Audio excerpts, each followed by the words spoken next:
बिंदु राजस्थान उच्च न्यायालय।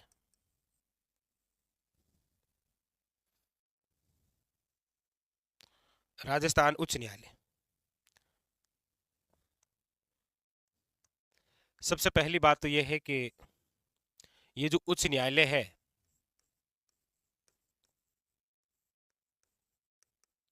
इसका उल्लेख तो आपको याद रखना है कि ये जो उच्च न्यायालय है, इसका जो उल्लेख है वो संविधान में कौन से अनुच्छेद में है और कौन से भाग में है। तो देखिए, उच्च न्यायालय का जो उल्लेख है वो आपके संविधान के भाग 6 में और अनुच्छेद 214 से लेकर 231, इनके अंदर जो उल्लेख है वो है आपके उच्च न्यायालय का, याद रखना है। तो उच्च न्यायालय का जो उल्लेख है वो संविधान के भाग 6 और आर्टिकल्स 214 से लेकर 231, ठीक है, ये याद रखना, ये उल्लेख है। अच्छा, इसके अंदर एक लाइन आपको और याद रखनी है, क्या? वो है आपके अनुच्छेद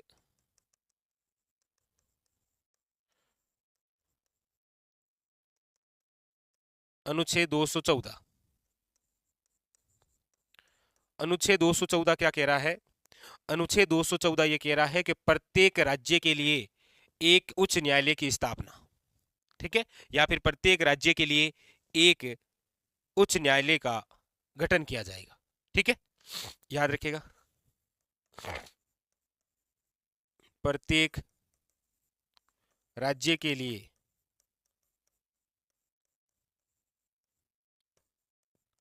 एक उच्च न्यायालय के गठन का प्रावधान, वो जो अनुच्छेद है वो है आपके कौन सा? याद रखिएगा, अनुच्छेद 214, ठीक है। ये तो उच्च न्यायालय का क्या है? उल्लेख। अब हम आते हैं हमारे राजस्थान। तो राजस्थान उच्च न्यायालय का जो उद्घाटन है वो कब हुआ है? तो याद रखिएगा, राजस्थान उच्च न्यायालय का जो उद्घाटन है वो हुआ है आपके 29 अगस्त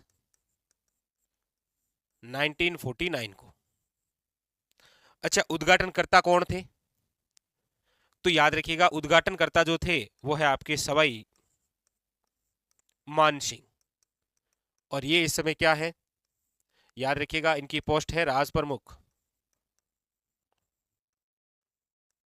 इनके द्वारा राजस्थान उच्च न्यायालय का उद्घाटन किया गया था। अगला ये है कि आपको पूछा जाए कि राजस्थान उच्च न्यायालय की प्रमुख पीठ कहां पर है? तो प्रमुख पीठ पूछा जाए तो याद रखिएगा जोधपुर, ठीक है। लेकिन आपको पूछा जाए खंडपीठ, राजस्थान उच्च न्यायालय की खंडपीठ कहां पर है? तो याद रखिएगा जयपुर, और जयपुर में इन्होंने अपना कार्य कब शुरू किया था? तो याद रखिएगा 31 जनवरी 1977। खंडपीठ, वेरी वेरी इंपॉर्टेंट, ठीक है। अब यहां पर दो चीजें और हैं, कौन कौन सी? देखो, एक तो यह है कि वर्तमान में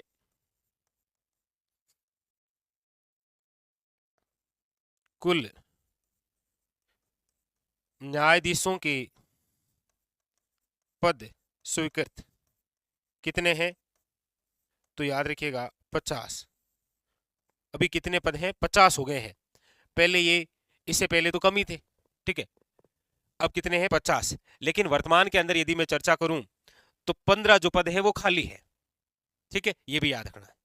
तो वर्तमान में कुल न्यायाधीशों के पद स्वीकृत कितने हैं? 50, याद रखना, ठीक है। ये 50 टोटल है, मुख्य न्यायाधीश सहित 1 + 49 टोटल 50, याद रखना है, ठीक है। इसके अलावा आपको याद रखना है प्रथम, राजस्थान के प्रथम मुख्य न्यायाधीश कौन?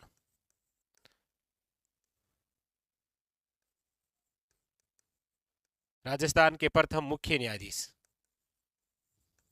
तो याद रखिएगा राजस्थान के जो प्रथम मुख्य न्यायाधीश बने वो है कमलकांत वर्मा, के वर्मा, कमलकांत वर्मा, ठीक है। अच्छा, अभी मैं वर्तमान की बात करूं।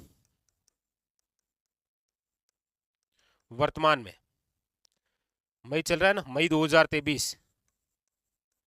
वर्तमान के अंदर यदि मैं चर्चा करूं तो वो है आपके एजी मसीह है, पंजाब के हैं ये। ठीक है, तो वर्तमान के अंदर तो ये है। अच्छा, एक चीज आपको और याद रखनी है नोट करके कि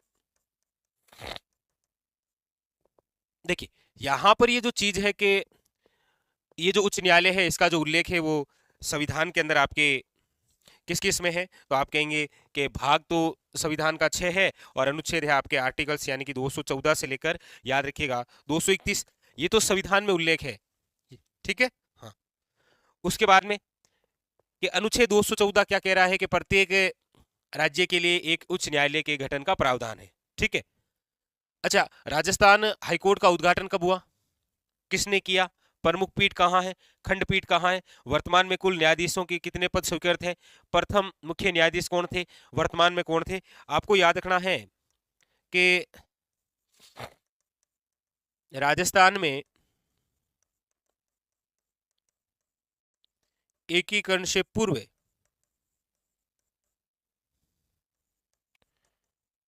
न्यायालयों की स्थापना कौन कौन सी रियासत में हुई थी। ये एक अच्छा क्वेश्चन है कि राजस्थान में एकीकरण होने से पहले ही हमारे राजस्थान के अंदर बहुत सारी ऐसी रियासतें थी जहां पर न्यायालयों की स्थापना हो रखी थी। कौन कौन से, जैसे देखिए जयपुर, जोधपुर, उदयपुर, बीकानेर और कोटा।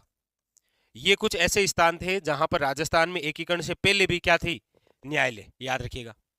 अच्छा, एक चीज और याद रखिएगा, ये जो जोधपुर है, जोधपुर पीठ में क्षेत्राधिकार कितने जिलों का है, तो याद रखिएगा 18। और जयपुर पीठ में,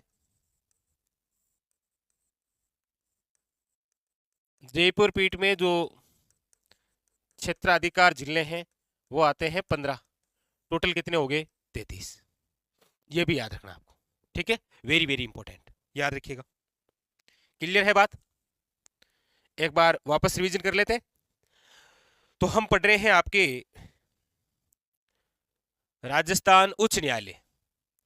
सबसे पहले हमने ये चर्चा की कि ये जो उच्च न्यायालय है ये एक संवैधानिक संस्था है और उच्च न्यायालय का जो उल्लेख है, पूरी कहानी आपको याद रखना है कि संविधान का भाग तो है 6 और अनुच्छेद की बात आएगी तो 214 से लेकर 231। ठीक है, खासकर ये याद रखना है आपको कि ये जो अनुच्छेद 214 है ये क्या कह रहा है कि प्रत्येक राज्य के लिए एक उच्च न्यायालय के गठन का प्रावधान है।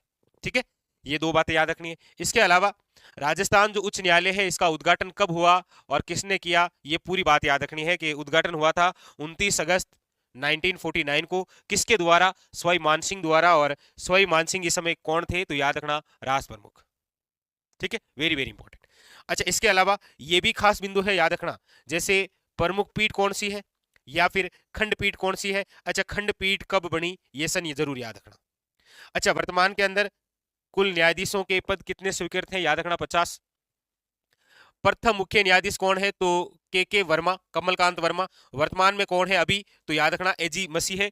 और इसके अलावा ये एक नोट वाली बात जरूर याद रखनी है कि राजस्थान में एकीकरण से पहले भी जयपुर, जोधपुर, उदयपुर, बीकानेर, कोटा के अंदर न्यायालय थे।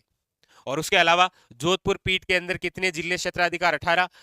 जोधपुर के अंदर 18 और जयपुर में 15। ये आपको याद रखना है। ठीक है, तो यहां से आपके एग्जाम के अंदर कोई ना कोई क्वेश्चन जरूर आने की संभावना 100% रहती है। तो स्टार लगा लीजिएगा कि क्वेश्चन तो आने आना है। ठीक है, तो ये आपके राजस्थान उच्च न्यायालय से संबंधित कुछ महत्वपूर्ण फैक्ट हैं जहां से एग्जामिनर आपको पूछ लेगा। ये संविधान से संबंधित उल्लेख था, ये हमारे यहाँ पर उद्घाटन से संबंधित, और ये कुछ और अन्य विशेष बातें। ठीक है, तो ये पूरी कहानी हमारे राजस्थान के संदर्भ में उच्च न्यायालय की हो गई। उम्मीद आशा मुझे आपसे पूरी है कि इनमें से एक एक फैक्ट आपने याद कर लिया होगा, और याद नहीं किया है तो ऐसे कैसे आपको अपनी कॉपी के अंदर बनाना है। आप इसे बना तो रहे हैं ना, क्योंकि देखिए ये उच्च न्यायालय, इससे पहले भी हमने बहुत सारे ऐसे ही फैक्ट बनाए हैं, चाहे आपके लोकायुक्त हो, चाहे आपके विधानमंडल हो, सबके सब इसी प्रकार से नोट्स तैयार किए हैं। तो आपको भी अपनी कॉपी के अंदर इसी प्रकार से नोट्स करना है। ठीक है, तो एक बार फटाफट बताइए, इसी प्रकार से पढ़ रहे हैं? इसी प्रकार से आपके पास में स्वयं की कॉपी है, उसके अंदर नोट्स हैं। हाँ हाँ, नए जिलों के अनुसार, अब नए जिले बने तो नोट्स आए, बाकी जो नोट्स हैं वो तो अवेलेबल ही हैं, आप कहीं से भी परचेज कर सकते हैं। ठीक है, पूरे हैंड रिटन नोट्स हैं, और पॉलिटी के नोट्स भी बिल्कुल आपको इसी प्रकार से मिलते हैं। ठीक है, बिल्कुल क्लास नोट्स के ही हैं। चलिए, ठीक है, चलिए, तो क्लियर है ये सब कुछ? हाँ, चलिए, तो ये था आज का हमारा एक बिंदु, राजस्थान उच्च न्यायालय। आशा उम्मीद पूरी है आपसे कि आपने इस प्रकार से बना लिया, याद भी कर लिया। चलिए फिर मिलते हैं इसी प्रकार एक और नए बिंदु के साथ, नई चर्चा करेंगे बहुत शानदार वाली।